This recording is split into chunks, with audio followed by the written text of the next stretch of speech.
Welcome to R J V N channel. ನಾನು ಈಗ ನಿಮಗೆ ರವೆ ಉಂಡೆನ ಹೇಗೆ ಮಾಡೋದು ಅಂತ ಹೇಳ್ಕೊಡ್ತಾ ಇದ್ದೀನಿ.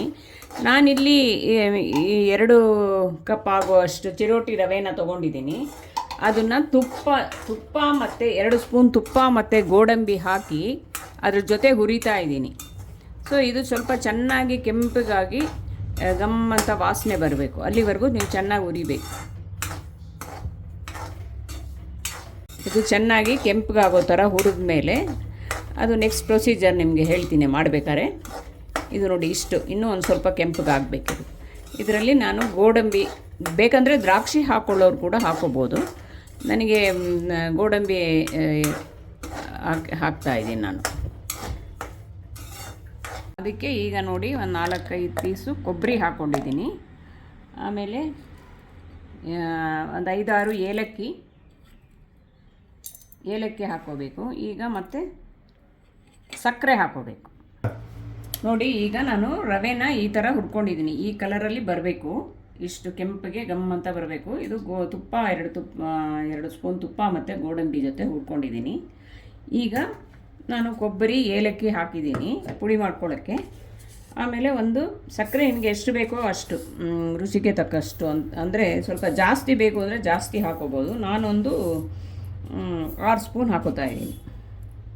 ಅಷ್ಟಕ್ಕೆ ಸಾಕು, 6 ಸ್ಪೂನ್. ಇನ್ನೂ ಸ್ವೀಟ್ ಬೇಕು ಅಂದವರು ಇನ್ನೂ 2 ಸ್ಪೂನ್ ಹಾಕೋಬೋದು. ಇವಾಗ ಇದನ್ನು ನಾವು ನೈಸಾಗಿ ಪುಡಿ ಮಾಡ್ಕೋಬೇಕು. ನೋಡಿ, ಇವಾಗ ಇದನ್ನು ನಾನು ಪುಡಿ ಮಾಡ್ಕೋತಾ ಇದ್ದೀನಿ ನೈಸಾಗಿ. ಅದನ್ನು ಪುಡಿ ಮಾಡಿದಾಗ ಕೊಬ್ಬರಿ ಸಕ್ಕರೆ ಪುಡಿ, ಏಲಕ್ಕಿ ಪುಡಿ, ಇದು ಒಂಥರ ಕೊಬ್ಬರಿ ಸಕ್ಕರೆ ಪುಡಿ ಥರ ಆಗುತ್ತೆ. ಇದನ್ನು ನಾವು ಚಿರೋಟಿ ರವೆ ಹುರ್ಕೊಂಡಿರ್ತೀವಲ್ಲ ಅದ್ರ ಜೊತೆಗೆ ಮಿಕ್ಸ್ ಮಾಡಬೇಕು. ಇವಾಗ ಇದು ತುಪ್ಪ ಹಾಕ್ಕೊಂಡಿದ್ದೀನಿ ನಾನು. ಈಗ ನಾನು ರವೆನ ಇದಕ್ಕೆ ಹಾಕಿ ಮಿಕ್ಸ್ ಮಾಡ್ತಾ ಇದ್ದೀನಿ. ರವೆ ಮತ್ತು ಈ ಕೊಬ್ಬರಿ ಸಕ್ಕರೆ ನಾನು ಹುರ್ಕೊಂಡಿದ್ದೀನಲ್ಲ, ಇದನ್ನು ಮಿಕ್ಸ್ ಮಾಡಿ ಈ ನಾನು ಕೊಬ್ಬರಿ ಸಕ್ಕರೆ ಮಿಕ್ಸಿ ಮಾಡ್ಕೊಂಡಿದ್ನಲ್ಲ ಅದು, ಮತ್ತು ಈ ರವೆ ಹುರಿದಿರೋದು ಮತ್ತು ತುಪ್ಪ ಕಾಯಿಸಿದ್ದು ಹಾಕಿದ್ನಲ್ಲ ಅದ್ರ ಜೊತೆಗೆ ಇದೆಲ್ಲನೂ ಮಿಕ್ಸ್ ಮಾಡಬೇಕು. ಮಿಕ್ಸ್ ಮಾಡಿ ಉಂಡೆ ಕಟ್ಟಬೇಕು. ಆಮೇಲೆ ಉಂಡೆ ಕಟ್ಟಿದ ಮೇಲೆ ನಾನು ನಿಮಗೆ ಹೇಗೆ ಆಗಿದೆ ಅಂತ ತೋರಿಸ್ಬೋದು. ನೀವು ಈ ಥರ ಸಿಂಪಲ್ಲಾಗಿ ಮಾಡಿಕೊಂಡು ಮಕ್ಕಳಿಗೆಲ್ಲ ಕೊಡ್ಬೋದು. ತುಂಬ ಒಳ್ಳೆಯದು, ಹೈಜೀನಿಕ್ ಆಗಿರುತ್ತೆ. ಮನೆಯಲ್ಲೇ ಮಾಡ್ಕೊಂಡು ತಿನ್ಬೋದು.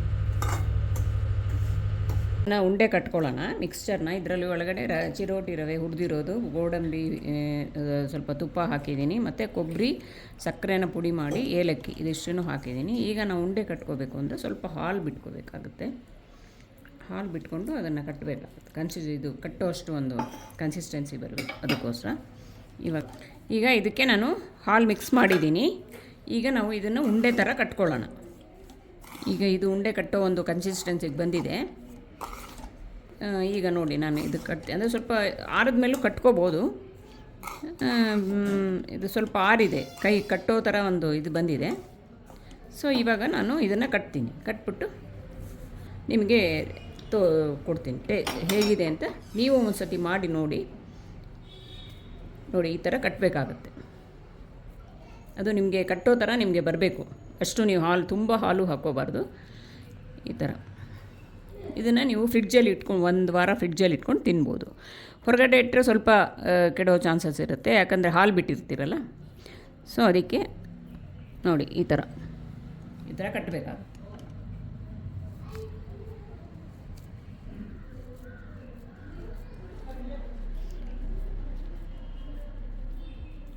ನೋಡಿ, ಹೀಗೆ ನೋಡಿ, ಕನ್ಸಿಸ್ಟೆನ್ಸಿ ಈ ಥರ ಇರಬೇಕು. ಆವಾಗಲೇ ನಿಮಗೆ ಉಂಡೆ ಕಟ್ಟೋಕ್ಕಾಗೋದು.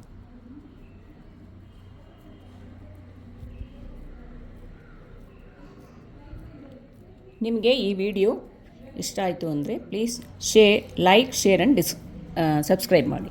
ಥ್ಯಾಂಕ್ ಯು ವೀಕ್ಷಕರೇ. ಮುಂದಿನ ವಿಡಿಯೋದೊಂದಿಗೆ ನಾನು ನಿಮ್ಮ ಜೊತೆ ಬರ್ತೀನಿ. Thank you.